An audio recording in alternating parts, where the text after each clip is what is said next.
주님께서 여러분과 함께 또한 사제의 영과 함께 마테오가 전한 거룩한 복음입니다.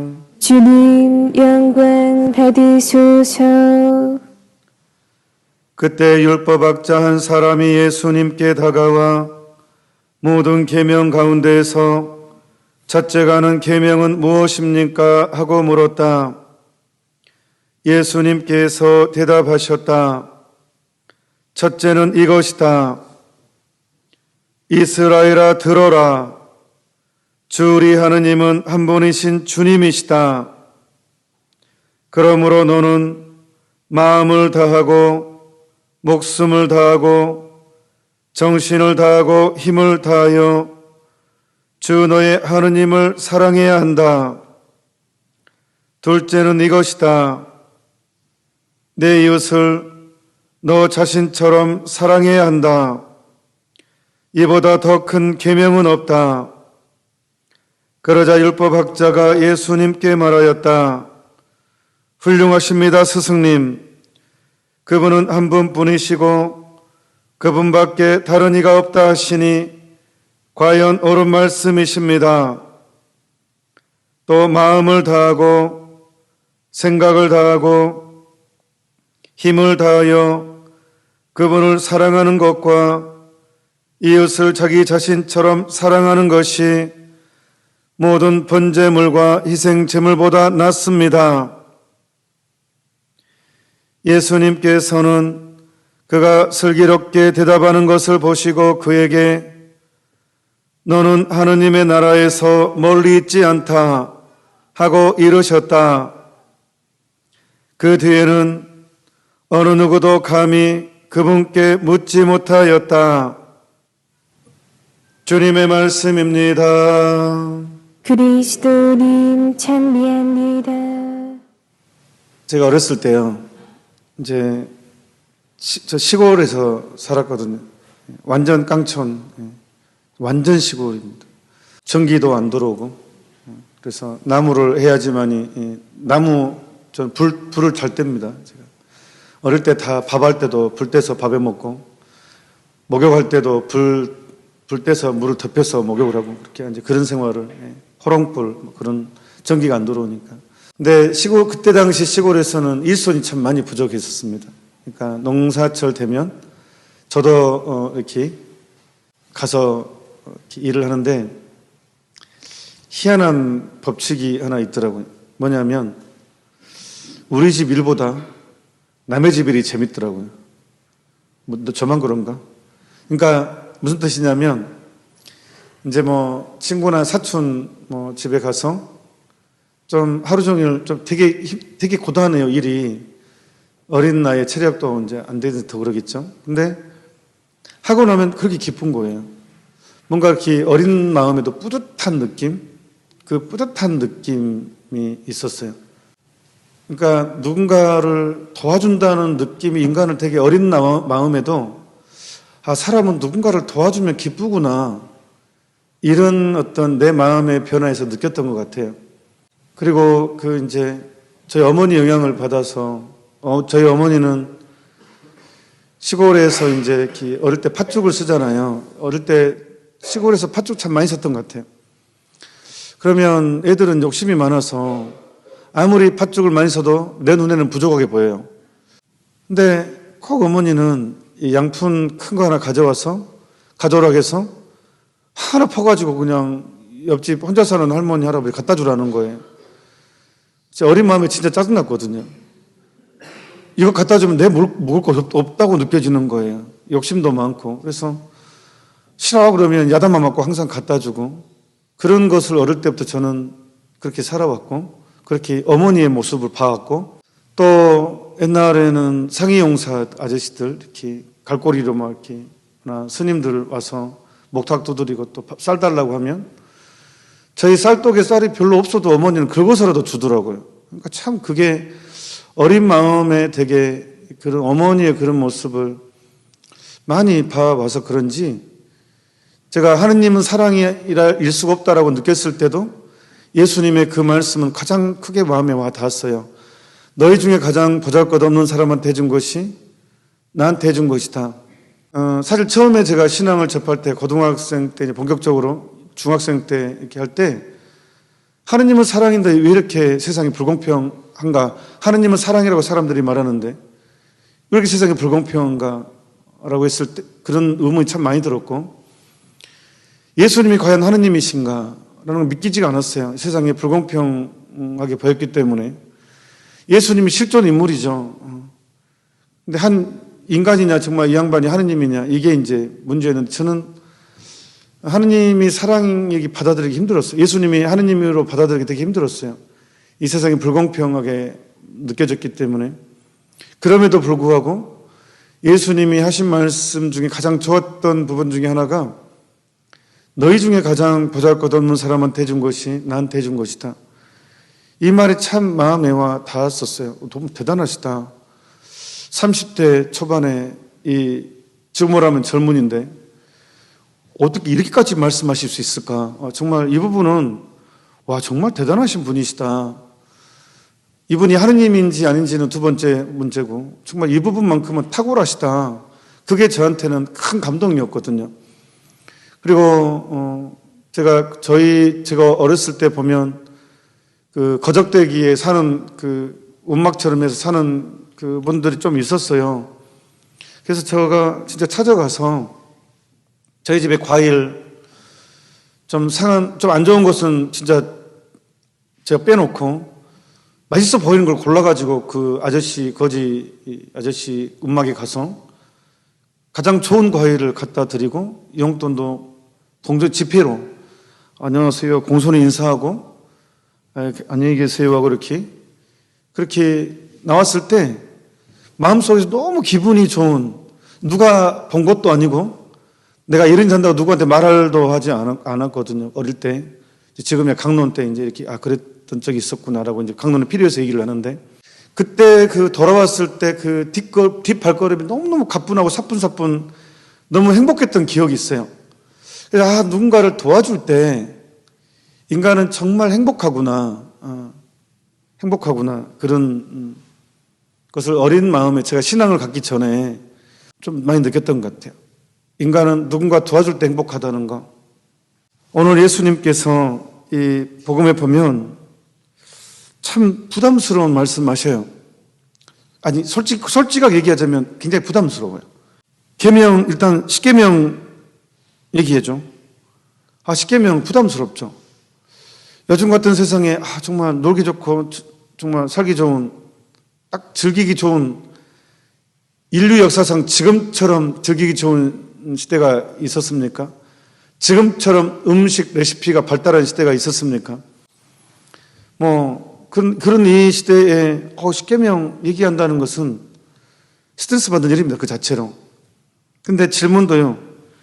모든 계명 가운데 첫째 가는 계명은 무엇입니까? 가장 부담스러운 질문입니다. 그런데 그 대답은 여지없이 가장 부담스럽게 대답하십니다. 이스라엘아 들어라. 이제 아예 명령입니다. 아예 그냥 이렇게 하면 좋지 않을까? 이 정도가 아니에요. 아예 명령이에요. 쉐마 이스라엘. 이렇게 완전히 명령. 이거는 선언이에요, 선언. 이거는 아주 그냥 이거는 빼도 박도 못하는 그런 차원의 선언이에요. 이스라엘아, 들어라. 주 우리 하느님은 한 분이시다. 우리는 다신교가 아니라는 거예요. 종교다원주의가 아니라는 거예요. 우리는 그냥 한 분이신 하느님 딱 선언합니다. 그러므로 너는 마음을 다하고 목숨을 다하고 정신을 다하고 힘을 다하여 주 너의 하느님을 사랑해야 한다. 여기서 포기해야죠, 신앙생활. 어떻게 서로 이렇게. 부담스럽지 않습니까? 부담스럽지 않나요? 신앙을 처음 접할 때 어쩌라고 이런 생각이 들어요. 아니, 인생살이가 이렇게만 살면 너무 바보 되는 거 아니야? 너무 피곤해. 인생 너무 힘들어. 인생 너무 힘들어. 아니, 이성이 있고 생각이 있고 이 즐거운 힘이 있는데 나보고 이렇게 어떻게 하지? 수도원, 그래서 차라리 이렇게 사느니 그냥 저기 산속에 들어가서 나 혼자 산다로 그냥 아예 그냥 그렇게 사는 게 훨씬 낫겠다. 차라리 지상도 포기하고 당 어떻게 이렇게 살아? 어떻게 마음을 다하고 목숨을 다하고 정신을 다하고 힘을 다해서 주 너의 하느님을 사랑하라고 그런가. 그리고 둘째는 이웃을 나 자신처럼 사랑하래. 이게 가톨릭 계명의 핵심. 들어라 선언 명령. 예. 이게 가능한가? 이게 가능한가 도대체? 뭐 우리가 수도자도 아니고 수도자도 불가능하게 여겨지는. 저도 이게 가능한가? 대체 이거를 요즘 같은 세상에 우리한테 지키라고 지금 명령을 하시는데 이게 가능한가? 하느님만 바라보고 살아가야 되잖아요. 밥도 해야 되고 직장도 다녀야 되고 이렇게 할 일이 겁나게 많은데 일단 제가 다시 처음 시작. 인간은 누군가를 도와줄 때 가장 행복했다고 그랬어요. 아마 여러분도 한번 계산해 보십시오. 내 인생에서 가장 행복한 순간을 한번 따져보면 어떤 순간이니 답이 좀 실마리가 조금 풀립니다. 자, 사람이 가장 행복한 순간은요, 하느님 만날 때입니다. 인간이 누가 뭐라 해도 내 마음의 평화, 위로, 기쁨, 천진난만함, 그 상태는요, 순수한 상태, 온전히 하느님을 누리고 있는 상태거든요. 그러니까 인간이 가장 완벽한 기쁨과 행복은 하느님을 만나고 하느님을 누리고 있을 때 인간은 가장 행복하거든요. 그래서 그러는 거예요. 너 고생 좀 해봐라. 너 완전히 포기 엄청나게 해야 되고, 너 극기 엄청나게 해야 되고, 희생 엄청나게 해야 되고, 너 죽을 때까지 고생해야 된다. 이런 차원의 계명이 아니라 네가 네 인생을 정말로 즐기려면, 가장 행복하려면 나를 누려야 돼. 그런 차원에서. 그래서 오늘 강론은 내가 어떻게 하면 가장 인생을 행복하게 살 수 있는가? 어떻게 하면 마음을 다하고 목숨을 다하고 정신을 다하고 힘을 다해서 하느님을 사랑할 수 있는가가 이제 오늘 강론 주제가 되겠습니다. 저도 이 부분에 맞춰서 이제 생각을 좀 해봤습니다. 내가 하느님을 가장 많이 누렸을 때가 언제까? 내 느낌상 내가 가장 많이 하느님 너무 좋아. 그리고 사는 게 너무 기쁘고 그런 순간이 언제였을까? 겸손했을 때. 쉽게 말하면 나에게 아무도 나를 주목해 주지 않았을 때, 그러니까 고등학교 2학년 때. 그러니까 이 위대한 하느님을 우리가 품으려면 진짜 겸손해야 될 것 같아요. 이 겸손을 잃어버리는 순간 신앙은 이제 머리로 하게 되는 것 같아요. 그러니까 하여튼 우리는 죽었다 깨어나도 겸손을 위해서 투쟁해야 됩니다. 그러니까 나는 겸손한 사람인가 겸손하지 않은 사람인가에 대해서는 진짜 자주 생각해야 되고 진짜 많이 고민해야 되고 진짜 많이 투쟁해야 됩니다. 근데 나는 겸손한 사람이냐 겸손하지 않은 사람이냐의 어떤 기준이 있는데 나는 얼마만큼 내 생활에서 감사하단 말을 많이 할 수 있느냐, 나는 얼마만큼 내 인생에서 감사하단 말을 많이 고백을 하는가, 하느님 감사합니다 말을 할 수 있느냐. 그게 겸손한 사람은 당연히 감사할 게 진짜 많은 것 같아요. 어떤 사도 바울께서는 어떤 처지에서든지 감사를 하겠잖아요. 이게 겸손한 사람의 특징인 것 같아요, 그것이. 그러니까 되게 나한테 불편한 상황도 많고, 억울한 상황도 많고, 참, 제가 고등학생 때는 세례받고 나서도 좀 열등감도 많고, 좀 나는 되게 아무것도 아닌 존재. 제가 봤을 때 이미 저 어렸을 때부터 경제가 뭐든 돈이 인생의 성공의 기준으로 사회는 이미 자본주의가 너무 뿌리 깊게 내려 있었고, 돈이 곧 권력이라는 것이 어린 나이에도 너무나 극명하게, 분명하게 보였습니다. 어린 나이에도 돈이 권력이고 돈이 모든 것이라는 것이라는 그런 시절이었기 때문에 이미 그걸 느꼈기 때문에 이렇게 되게 열등감, 돈이 없는 우리 집이 되게 자존심 상했고 별볼 일 없게 느껴졌고, 뭐 그런 상황, 그러니까 내가 교만할 수 있는 여건이 안 됐죠.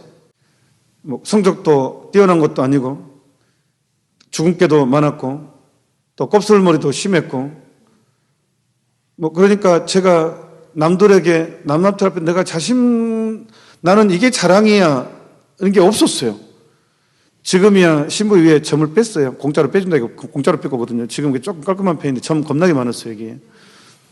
그게 열등감이 그것도 하나 열등감으로 작용했고, 외모에 대한 자신감도 없었죠. 곱슬머리에 뭐 내가 잘하는 게 저는 없는 것 같아요. 잘하는 게 내가 봤을 때 난 잘하는 게 하나도 없는 것 같았어요. 그러니까 뭐 그런 교만할 수 있는 여건이 없었어요.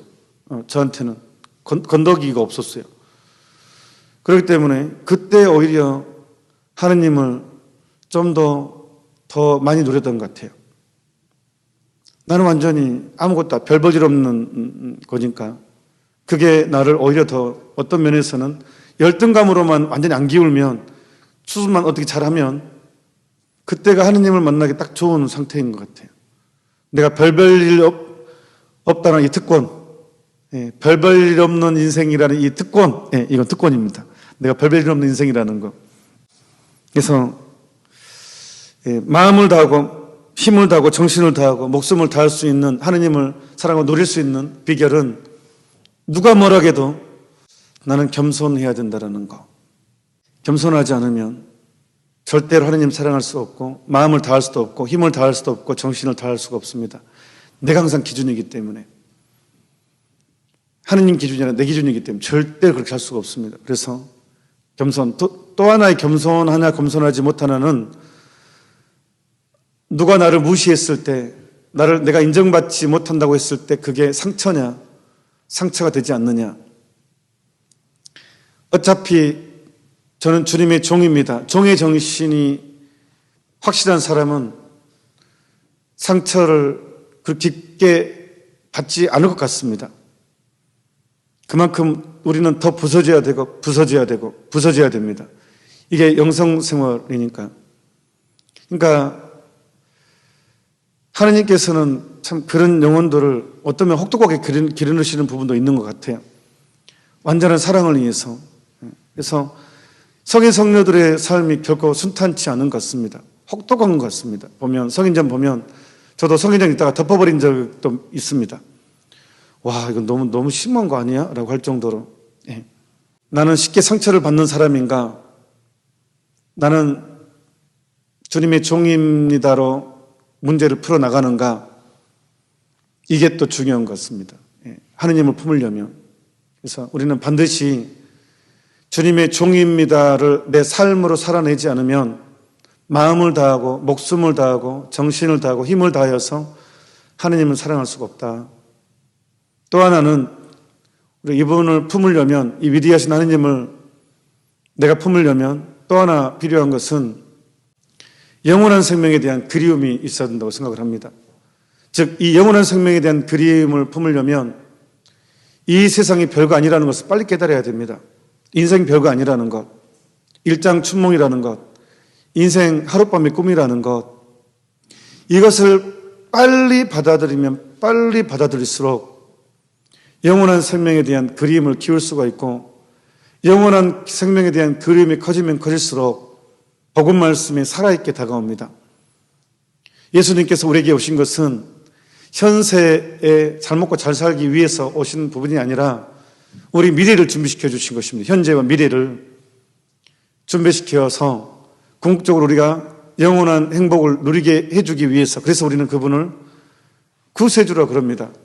그러니까 영원한 생명에 대한 그리움이 없다는 것은, 만약에 잘 안 생긴다는 것은 그만큼 현세에 대한 욕망, 세속에 대한 그리움이 크기 때문에 이것이 안 됩니다. 그래서 이런 욕망을 우리한테 없애주는 작업이 하느님께서 해주시는데, 그게 바로 죽음입니다. 죽음. 뜻하지 않은 사람, 가까운 사람의 죽음은 엄청난 충격이고 슬픔이긴 하지만, 한편으로는 인생이 얼마나 덧없는 것에 대한 가장 확실한 교육입니다. 죽음. 저는 초등학교 5학년 때 아버지 죽음, 내 아버지가 돌아가시는 그 모습을, 시신을 봤고, 아버지가 관 속에 들어가는 것을 봤고, 그 관이 땅에 묻히는 모습을 초등학교 5학년 때 봤습니다. 그리고 고등학교 1학년 때 다시 이장을 하기 위해서 제가 인부를 데리고 다시 그 삽으로 그 묘를 파헤쳐서 관뚜껑을 5년 만에 열어서 그 뼈를 제가 다 닦았거든요. 그 뼈 해골을, 머리카락 덜 썩은 머리를 해골을 들고 내 아버지 해골을 제가 닦았어요. 이렇게 천으로. 그러면서 저는 뭐 이미 그때 어떤 면에서 애널교인가 돼버렸던 느낌? 그때 그 제 피부에 박혀버린, 제 심장에 박혀버린 것, 인생 진짜 별거 아니라는 것. 이것이 저를 신앙으로 이끄는 결정적이었던 것 같습니다. 죽음의 내 피부로, 내 죽음으로 다가온 것. 아버지와 나는 가장 가까운 관계니까. 가장 가까운 사람의 죽음은 실제적으로 내 죽음에 대해서, 그리고 인생 진짜 별거 아니라는 것을 가장 확실하게 경험해 주는 것 같아요. 그래서 그냥 우리가 어떤 장례미사를 참석할 때 아이고 안 됐네라기 그것만 보기보다 내 죽음까지 생각했을 때, 저는 이 경험 때문에 신학생 때 보좌신부 때 전 주구장창 피정하면 무조건 관을 준비했습니다. 저는 피정이 단순했습니다. 아이들 교육시킬 때 그냥 중고등학생을 데리고 피정을 가서 조용히 아무도 모르게 관을 준비했습니다. 눈치 못 채게. 그래서 관 속에 저녁에 촛불 켜놓고 장송곡 틀어놓고 유서 쓰게 만든 다음에 그냥 상여 소리 나가는 소리, 그 소리 틀어놓고 밤에 촛불 불 다 꺼놓고 유서 쓰게 한 다음에 촛불 켜놓고 그 장송곡 틀어놓고요. 한 30분 묵상시키고요. 한 명씩 데리고 나가가지고요. 관 속에 집어넣거든요. 그러면 끝납니다. 그러면 다음날부터 애들 진짜 말 잘 듣습니다. 완전, 그리고 이제 유서 읽어내고 그거 편지로 붙여줍니다. 유서 쓰기 한 다음에요. 일주일 있다가 편지로 붙여줍니다. 다시 집에 가서 읽어보라고. 저는 그냥 그 피정만 했습니다. 중고등학생들 다른 피정 안 했습니다. 그냥 저는 그냥 죽음, 네 죽음을 좀 맛봐라. 그러면 애가 바뀌는 것 같더라고요. 생각을 진짜 많이 하게 되는 것 같아요. 그래서 사람은 영원한 것을 생각해야지만이 현실이 보입니다. 그리고 욕심을 끌어낼 수가 있습니다. 성물도의 사주관인가요? 그거 나와요. 찬미가에. 사람은 영원한 것 생각하지 않으면 죄짓기 마련이라고. 그래서 영원한 생명에 대한 그리움을 키우는 게 위대하신 하느님의 사랑을 품는 가장 중요한 비결 중에 하나입니다. 영원한 생명에 대한 그리움을 키우는 것, 즉 천국을 준비하는 것입니다. 그래야 현실도 더 잘 살 수가 있습니다. 또 하나의 감각은 내가 이 위대하신 하느님을 품기 위해서 정말로 내가 집중해야 될 감각은 성체의 조배 같아요. 그냥 예수님과 머무르는 시간을 좀 많이 갖도록 노력하는 것. 그 시간만이 영혼의 시간입니다. 사실 천국의 시간이죠. 근데 처음에는 의지가 굉장한 반란을 일으키면 내 육체가 성체 앞에 앉아 있으면요. 그냥 몸이 뒤틀립니다. 이 의지 수련이 보통 이게 길들여지는 것입니다. 그러니까 기대하지 마십시오. 성체조배가 막 감미롭고 황홀감 느끼고 그거 기대하면 악마한테 속고요. 성체조배는 그것이 아닙니다. 내 의지의 수련입니다. 그러니까 몸이 사람은 쓰면 앉고 싶고 앉으면 눕고 싶고 누우면 자고 싶어요. 인간의 육체라는 것은 편하게 해주면 편하게 해줄수록 더 편한 걸 요구합니다. 그러니까 성체조배는 굉장한 투쟁입니다. 이게 막 그냥 감미로운 시간이 아닙니다. 이건 나중 일이고 성체조배의 4분의 3은 투쟁입니다. 근데 이것을 정말 꾸준히 정기적으로 해낼 때 내 육체와 내 의지가 수련되면서 점점 내 안에 어떤 사랑의 열매들이 나도 모르는 사이에 생기게 돼 있습니다. 그리고 내 현실에 지금 모든 것들을 정리할 수 있는 가장 완벽한 이제 내 삶의 어떤 위로의 어떤 그것을 만나게 됩니다. 그러니까 이 위대하신 마음을 다하고 목숨을 다하고 정신을 다하고 힘을 다하기 위해서는 성체의 조배는 정말로 중요한 것 같습니다. 이 버텨내기 위해서. 가지치기를 잘하기 위해서는 특히 성체조배도 그냥 성체조배하는 것이 아니라 저는 그냥 꼭 감실 문을 여는 걸 되게 좋아합니다. 제가 왜 그러냐 그러면 신학생 때 신학교 전에도 스톤에 이제 어디 갔는데 뭐 돌아가셨으니까 그 이름 말해도 되죠. 하안토니오 몬시뇨. 저는 성모님께 대한 참된 신심을 명동성당 앞 서점에서 발견한 게 제 인생의 큰 영혼의 어떤 선물이었다고 생각을 하거든요. 그래서 너무 좋아서 저희 집에 여화 증인 사촌이 있어서 그 고민에 편지를 썼어요. 몬시뇨께. 근데 답장을 해주시는 거예요. 그게 전 답장 올 생각도 안 했거든요. 근데 진짜 답장을 해주셨어요. 그래서 한번 찾아갔죠. 신학교 가기 전에. 근데 그냥 방을 내주시는 거예요. 독방. 굉장히 좋은 방. 화장실도 딸렸고, 완전히 금격실도 있고, 침대도 있고, 막. 저는 아무것도 아닌, 진짜 신학생도 아니고, 사회적으로 아무리 별볼일 없는 저를 환대해 주시고, 선뜻 방을 내주시는 거예요. 그게 저는 완전 감동이었습니다. 나 아무것도 아닌데, 저를. 그래서 이제 딱 가만히 보니까 그 옆에 경당이 있었는데, 이분은 꼭 성체조배를 하셔 오시면 꼭 문을 여는 거예요. 감실 문을 넣고, 감실 문을 열면 딱 성체가 딱 감실의 가운데 딱 있는 거예요. 항상 그렇게 하고 가셔요. 그리고 열쇠를 딱 그 밑에 놔두시더라고요. 그래서 다른 분도 수년이 와도 그거 꼭 감실 문을 열어놓고 성체 현시해 놓고 조배를 하는 거예요. 근데 그게 어린 저한테는 너무 감동이었어요. 성체 현시된 상태에서 조배를 하는 것은 너무 직접적으로 너무너무 좋았어요. 그러니까 저는 눈을 안 감습니다. 예수님은 나를 보고 나는 예수님 보고 이게 너무 좋았어요. 사랑하는 사람이 있으면 눈을 안 감고 있죠. 너무 보고 싶죠. 계속 쳐다봐도 더 보고 싶고. 저는 그게 사랑이 연인 관계니까 그냥 성체조배할 때 저는 눈을 안 감아요. 그냥 쳐다봐요. 왜 예수님 나를 보니까 그렇게 믿으니까 나도 예수님 보고 그 자체로 그냥 좋은 것 같았어요. 그냥 침묵도 좋고 얘기도 좋고 그냥 어쨌든 그 안에 머물러 있는 시간은 그냥 보물 같은 시간이라고 그냥 느낌이 그랬어요. 그래서 그냥 성체 현시, 그래서 가끔 신부님이 그냥 성체를 옆에 끼워가지고 조용히 앉아있고 그 추억이 저한테는 있어요. 신부님 옆에서 조용히 앉아서 신부님이 바라보신 예수님 나도 같이 바라보고 그 진짜 아름다운 추억이 있습니다. 그래서 이 성체 조배가 내 영혼의 중심을 잡아주는 내가 하느님을 사랑하는 가장 결정적인 증거인 것 같아요.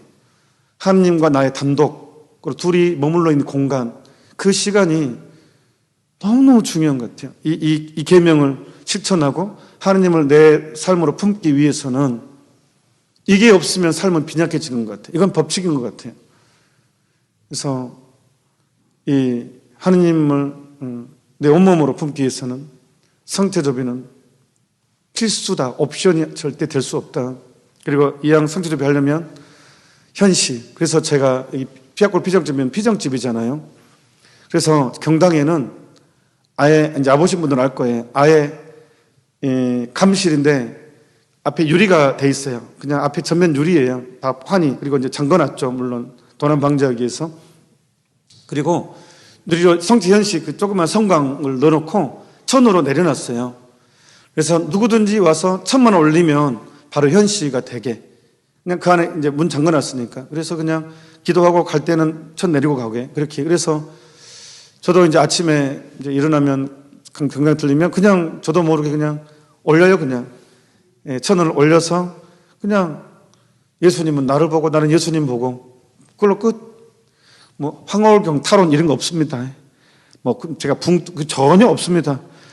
잡념도 있고 잡생각도 하고 또 오늘 또 강도 뭐를 해야 되지 그런 생각도 하고 분심도 많지만 그 자체도 괜찮아요. 감실 앞에서는 분심도 좋습니다.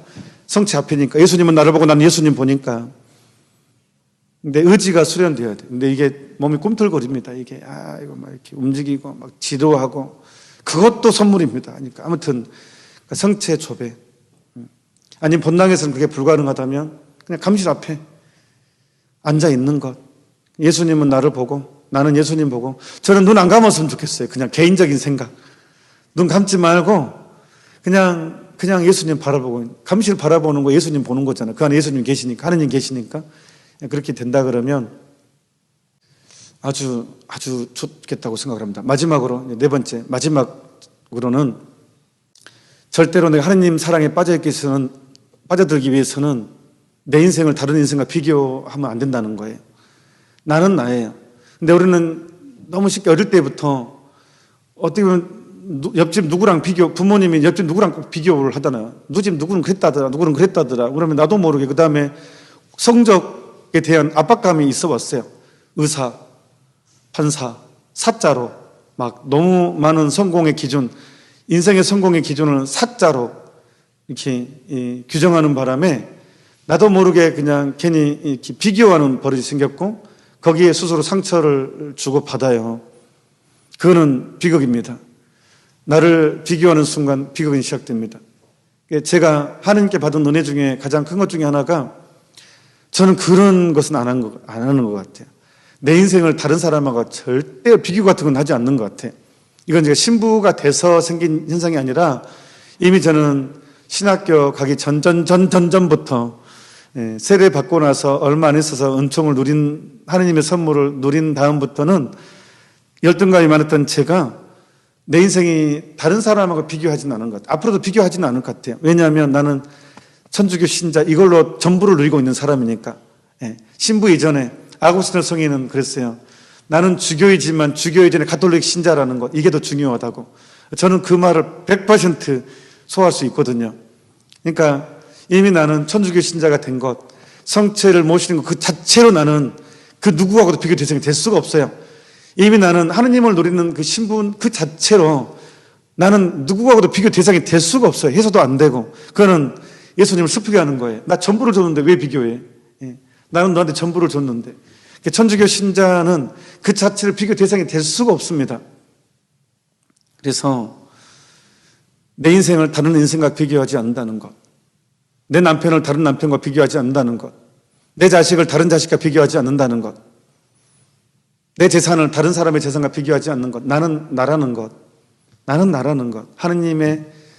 하느님을 누리고 있는 나는 나라는 이 어마어마한 진실을 있는 그대로 누린다면 정말 우리는 작은 것으로도 만족할 수 있고 기뻐할 수 있는 그런 체력이 생깁니다. 오늘 예수님께서 너 이스라엘아 들어라. 주 우리 하느님은 한 분이신 주님이시다. 그러므로 너는 마음을 다하고 목숨을 다하고 정신을 다하고 힘을 다하여 주 너의 하느님을 사랑해야 한다. 이것은 도저히 실현 불가능한 일이 아니라 겸손한 사람에게는 그게 행복의 길이고 삶의 보람이고 삶의 위로이면서 삶의 목적입니다. 이것만이 모든 것이라는 것. 그래서 이거는 눈뜬 사람에게는 엄청난 초대이고 엄청난 감동이라는 것. 그렇게 되면 당연히 이미 넘치도록 나는 누리고 있는 사람이니까 당연히 이웃을 내 자신처럼 사랑하는 것도 하느님의 일이 됩니다. 그러니까 하느님 사랑과 이웃 사랑은 둘이 아니라 하나라는 것을 알게 됩니다. 우리는 부르심 받은 사람입니다. 예수 그리스도를 전부를 누릴 수 있도록 초대받은 사람들입니다. 지금 나한테는 여러 가지 어려운 일들이 있을 수 있습니다. 경제적인 문제, 가족의 갈등, 내 건강의 문제, 여러 가지 얽히고 설킨 일들로 정말 내 생각이 정말로 복잡할 수도 있습니다. 하지만 다 지나갑니다.